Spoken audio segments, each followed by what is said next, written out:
Kemudian kata Allah, wahai Muhammad, bagi tahu kamu akan cerita sebahagian daripada tentang Zulkarnain. Apakah cerita tentang Zulkarnain? Satu, namanya dalam Quran hanya disebutkan Zulkarnain. Kesemua cerita dalam Quran Allah datangkan cerita untuk kita ambil pengajaran. Cukup.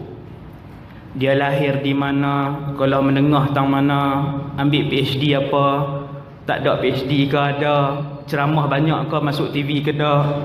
Hak tu tak payah tahu tuan-tuan. Keseluruhan cerita dalam Al-Quran adalah untuk diambil ibrah ataupun pengajaran. Cukup kita tahu apa orang tu lakukan dan apakah balasan Allah kepadanya. Selesai.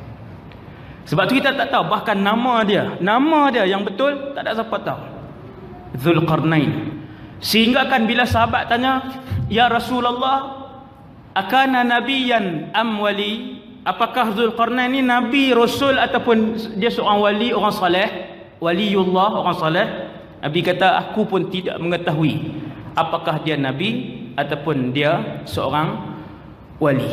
Maksudnya di situ khilaf. Yang ijma' apa?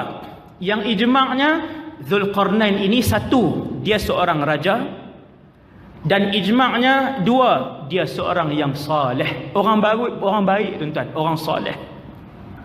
Tuan-tuan ingat senang nak sampai tahap seorang saleh?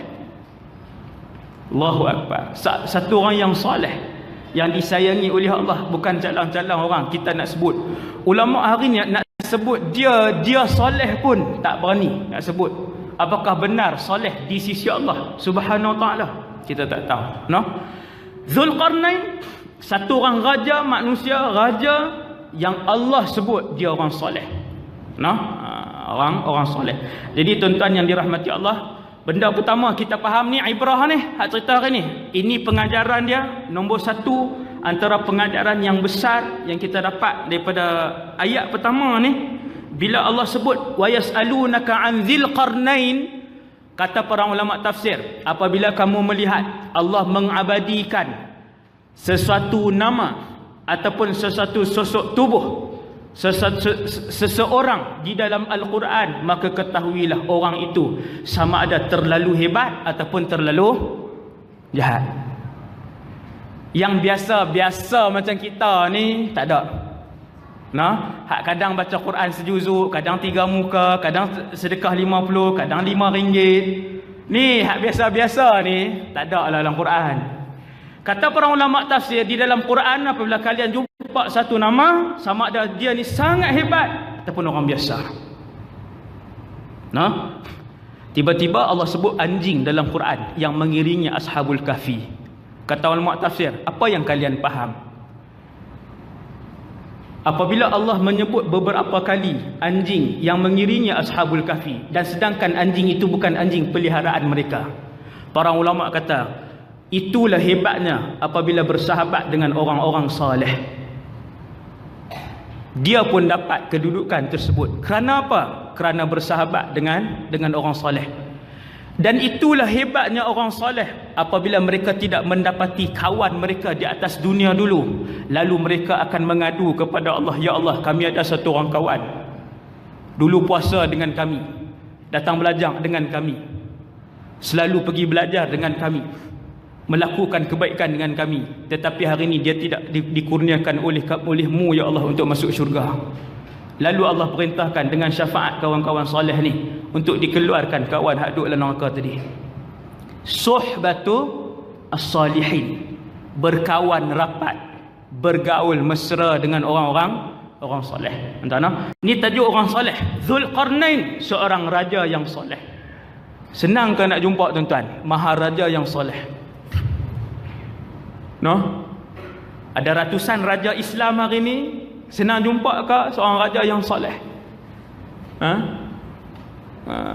Jadi Zulkarnain pula dah raja soleh pula. Berapa banyak kekayaan dia, pemerintahan dia daripada barat ke timur.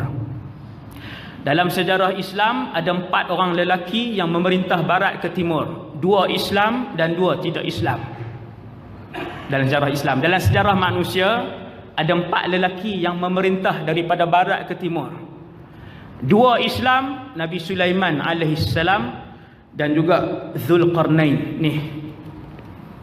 Dan dua yang tidak Islam, Namrud dan juga Bukhtanasar. Yang ni ulama sejarah sebut. Saya tak nampak pula Bukhtanasar ni, saya tak pernah tengok cerita tentang hidup dia, saya pun tak tahu. Cuma pernah dengar Bukhtanasar. Bahasa Inggeris nama disebut macam mana saya tak tahulah. Jadi dua yang Islam yang pemerintahannya barat ke timur, Nabi Sulaiman dan juga ni tuan kisah pada tengah hari ni, iaitulah Zulkarnain. Tuan-tuan bayang tengok, manusia apabila bertambah ilmunya, sebahagian mereka akan bertambah takaburnya. Sebahagian kecil kah sebahagian besar? Sebahagian besar. Manusia apabila bertambah populariti dan pangkatnya, maka bertambahlah takaburnya. Kebanyakan manusia apabila bertambah kekayaannya, maka bertambah jauhlah dia daripada Allah dan bertambahlah takabburnya. Betul tak tuan? Bila tambah popular, bila tambah pangkat, bila tambah harta, bila makin segak, bila makin kacak, majoriti manusia lebih jauh daripada Allah dan tambah takabburnya. Maka begitu sekali hebat Zulkarnain dalam keadaan Allah menjadikan dia seorang raja yang pemerintahannya daripada barat ke timur, mengekalkan dia sebagai seorang yang saleh di atas muka bumi Allah ketika itu. Sehingga ulama kata dia, sebahagian ulama kata dia ni seorang nabi, tetapi nabi yang bertakwa kepada Allah. Bukan senang tuan-tuan. Berapa banyak kita tengok orang makin alim, makin takabur dia bercakap. Wal-iyadzu billah. Sebab tu dalam syurga Nabi sebut apa dia? Aktsaru ahlil jannah, kebanyakan ahli syurga. Orang kaya ke orang miskin? Orang miskin. Jaga-jaga orang kaya. Jaga-jaga orang kaya. Tunjuk ke saya sekali lah. Betul. Aktsaru ahlil jannah, kebanyakan. Rasulullah sebut, aku melihat kebanyakan penduduk syurga adalah di kalangan miskin-miskin yang tidak dikenali oleh orang. Miskin semua. Sebab apa? Sebab si kaya ni makin tambah duit dia, makin banyak duit dia, makin takabur dia dengan Allah. Wal-iyadzu billah. Jadi hati-hati. Kuota kita semakin kecil kan.